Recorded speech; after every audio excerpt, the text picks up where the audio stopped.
Hey, friends, once again, welcome back to the LV Parents podcast. My name is Adam, and I'll be leading our conversation today. We've been talking about this whole idea of the phases of development in the life of the child. And today we're going to unpack the final phase, the high school phase. Now, maybe you call it the dating and freedom phase, or maybe you call it, can I have 20 bucks phase? Or I know what I'm doing phase. Like there's just so much of independence that comes out here. And whether you have a goofy ninth grader or independent sophomore or ready to go senior who's going off into life after high school, they don't think like they did in middle school, but they don't think like adults either because they're unique. And it's because of how their brains are developing. There's some unique opportunities you have at this stage to influence their future. So here's what I mean. Despite what seems like a common knowledge, teenagers don't have more hormones than young adults, actually. And it's just that their brains react differently to the hormones they have. The hormones they show up during puberty, for example, are particularly active in the limbic system or the emotional center of the brain, which is why many teenagers are only emotional, volatile, but seek out emotional experiences.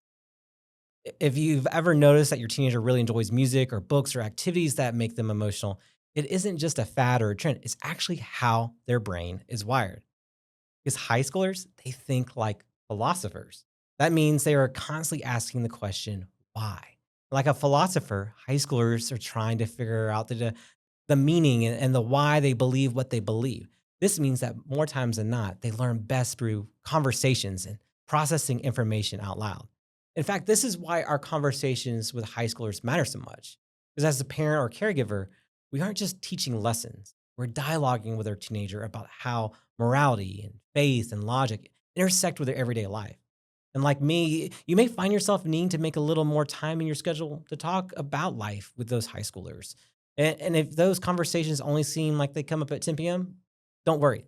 That's part of how their brain is wired too. And at this stage of development, they're constantly testing the limits that they feel ready for more independence.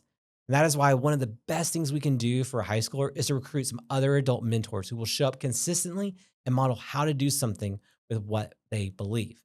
And we get to model how to use our adult freedom to honor God and to love our neighbor. In addition to that, there are a few other ways we can help high schoolers use their freedom in healthy ways. First, give them responsibility or ownership in your home. Maybe they can take on buying groceries or cooking dinner. Maybe that means taking on planning the holiday celebrations for this year. Oh, here's another idea. Give them consistent opportunities to lead someone younger. Maybe that means coaching a little league team or volunteering at kids ministry at church. But by leading younger kids, teenagers develop a sense of pride. It can also be helpful to have them plan for what they'll mess up. While it can be tempting to protect a teenager, especially a younger one, from making mistakes and experiencing consequences, it's also an opportunity for you to help them learn how to face life's challenges. Listen, as a parent, I want you to know that you are making history each week. Even though you're in the almost adult phase of your child's life, your job's still not over. In fact, it's actually more important now than ever.